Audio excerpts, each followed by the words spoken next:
We have some pretty nice bumpers on this thing.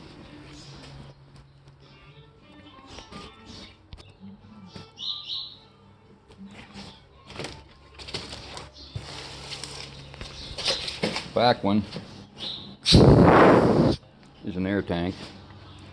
Definitely needs a paint job so it can match my trailer. I put this utility trailer together.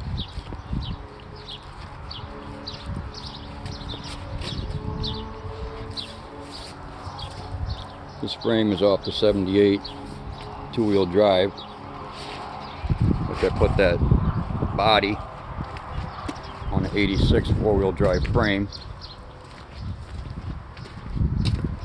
Yeah, she turned out nice. She'll look good once she's all together. Paint her all up. Alright, later.